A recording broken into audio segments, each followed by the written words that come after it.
Hi, I'm Casey Green with the Campus Computing Project. We're here in Las Vegas at TransformingEDU, which is scheduled in conjunction with the 2014 Consumer Electronics Show. I'm talking with Brian Whitmer. Brian, you are the co-founder and the Chief Learning Officer of Instructure. Yep, that's right. And Instructure actually is not a MOOC company as such, but you have a learning management platform, Canvas, and a lot of campuses are using Canvas to launch MOOCs. Yeah, that's right. So what we found is the technical requirements to deliver a MOOC is a subset of what an LMS does anyway. And so we had a lot of customers that said, you know what, I want to be able to teach a MOOC, but I don't want just this lecture and quiz thing. I want to be able to use some of the things that are more flexible inside of Canvas and just use them in a MOOC format. So we said, awesome, go right ahead. I don't want to talk about Canvas so much. I know you'd like to, and that's all fair. I want to sort of talk about the evolution of MOOCs and sort of where we are in a kind of a time frame. I think some of us look at this kind of showed up Nova-like. You know, it's a kind of a point, and some might argue a flashpoint on the continuum of online education. But I think in many ways it's also kind of like DOS 1.0. You know, the IBM PC launched in 1982. It was a flashpoint. It was something very different, got a lot of attention. It was supposed to be user-friendly DOS. We ultimately learned it wasn't quite that user-friendly. It took a long time. And even insanely great Macs, which came out 2 years later, had some hiccups to it. But in sort of the evolution of where we are now looking forward, what are we doing well now with MOOCs? And perhaps more importantly, what do we need to do better? And how quickly does the better have to come? Sure. So And specifically the MOOC infrastructure, not the course in advanced circuitry as opposed to American history, but the enabling infrastructure for both those who teach them and those who take them. Sure. So it was really exciting to see MOOCs show up. Right, and you're right. There was a big flash, and it was a lot of enthusiasm around it. And I feel like we're at a point now where everybody's kind of stepping back and saying, "Hang on, what is this really going to be when it grows up?" And we're starting to see more experimentation. A lot of the original MOOCs, it was let's just take the lecture and assessment model from face-to-face courses and let's throw it online. Let's just pour it into the screen. Exactly.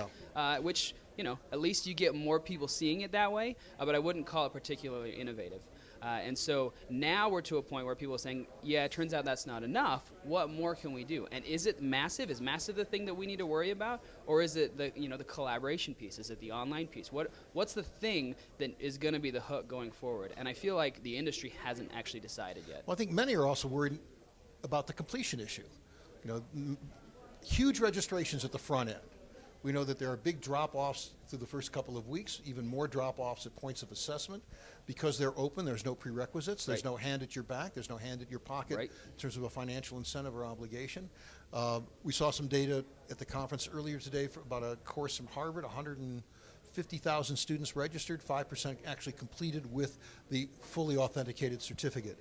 If I'm the president of a college, if I'm the dean of a department, I can't deal with a 5% completion rate. Right. Some of this becomes edutainment. I can learn a lot from it.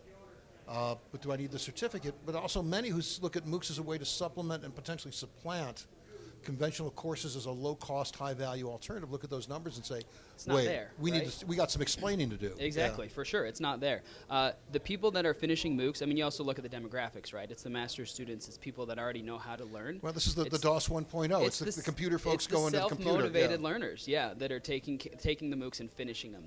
And that's fine. Like, I'm glad it's out there because there are people who are self-motivated that weren't getting hit by higher ed that now can learn things they wouldn't be able to. And I think that's wonderful. But those are largely outliers. I agree. Yeah. And so it's not going to solve the problem. I mean, we just taught the Walking Dead course with AMC and UC Irvine, and that was some fresh blood. It was people that hadn't taken a MOOC. Zombie course. Yeah. Okay. Hadn't taken a MOOC before. 90% said this was their first MOOC. 60% said it was their first online course. And the completion rates, it's not like we had 90% completion in that course either. So I don't think it can replace, but there's definitely value there. Maybe it's more of an entry-level introductory or the blended approaches that we're starting to see. I think there's a lot of potential to leverage the value of MOOC, but MOOC as it is right now is not the solution. All right, so thinking about that DOS 1.0 metaphor, what do we need to do to get MOOCs accessible, viable for mere mortals? Well, the big problem is the promise of MOOCs was that it was going to be this scalable solution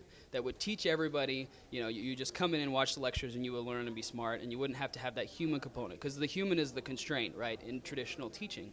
But prerequisites are the constraint. If I've never taken organic chemistry before, and there's an organic chemistry MOOC, gee, that sounds interesting, I'd like to learn about organic chemistry, I'm doomed from day one. That's true. Most of the MOOCs, well, a lot of the MOOCs that I've looked at, it's more the entry-level courses. And a lot of the inventory I see is there's STEM, science, engineering, technology, math, and a lot of them are kind of mid-level and higher-end courses. Okay, so that's going to be a struggle for sure. But the engagement needs to be there, and that human component, I think we have to figure out how to do it. So again, what do we need to do to make this sticky, the human component? Yeah. What are as you look at the Canvas platform, I'm going to give you a real opportunity here. Sort of what are the three things you're doing with Canvas to make Canvas sticky for MOOCs and for other learners as well? So the communication piece, right? It's very easy to say, I just want to log in, watch my lecture, take my quiz, and log out. That isn't how people really learn. And so making sure that the system, the platform, actually encourages the collaboration and communication to happen. It doesn't have to be with the teacher. It can be with fellow students, but the system needs to guide the students, because students by themselves, they just want to log in and log out. And you need to help them be introduced to We know students ideas. will try to be expedient. For sure. Like water running downhill. For sure. Easiest path. And they're going to avoid the conflict. But so much of learning is that conflicting experience that we get when we run into ideas that don't match our paradigm of the world. And so we need to make sure that we're exposing those. And the Canvas makes sure, a big part of Canvas is building that human element into the learning experience so that it surfaces on your dashboard when you first log in. And it's there as you're going into your courses, and you can see what dialogue is happening, because that human element is so critical. Great. Thanks very much for your time today. Thank you, Casey. Thanks.